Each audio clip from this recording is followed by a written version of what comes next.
Hi, I'm Chris from the Open Climate Project, and today I'm going to be showing you how to install Git on Windows. We're going to be using Windows XP, but this also works for Windows Vista and Windows 7.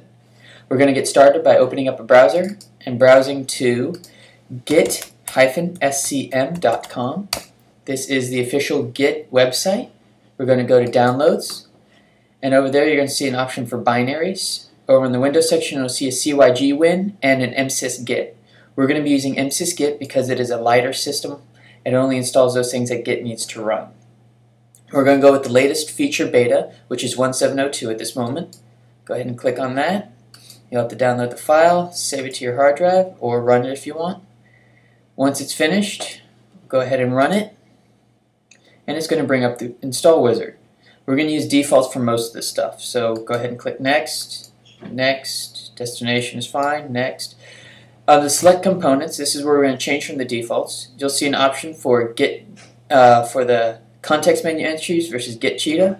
Go ahead and choose that because of the 32-bit only compatibility with Git Cheetah at the moment. So go ahead and click Next. Default for the location. Adjusting your path environment, just to explain, this is going to install it not on your path, so you cannot run Git from the standard command prompt. It only can be run from the bash that's going to be on your desktop. Click Next, and we're going to also leave this to be default. The line endings prevent any confusion. When you download it, it will look proper in your Windows editor, and when you re-upload it, it will look proper to a Unix or Mac user's line endings. Click Next, and it's going to install the software. It's only installing things that it needs to run Git and to do minor editing, such as VI.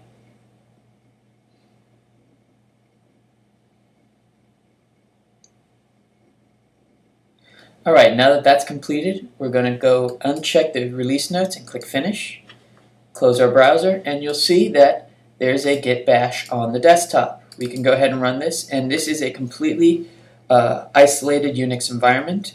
You can access your directory structure if you need to, but it is its own little spot in the world. If you want to check your version, you type in git --version, and it will show you that you're running Git version 1.7.02. So go ahead and quit out of this. Oops, exit.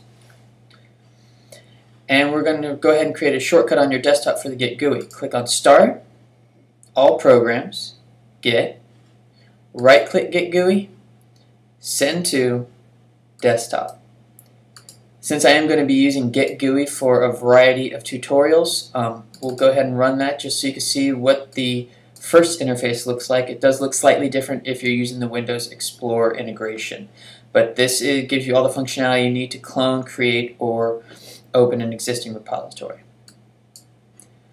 Well, that's been the demonstration of how to install Git on Windows. If you have any questions, go ahead and leave them below. Thank you.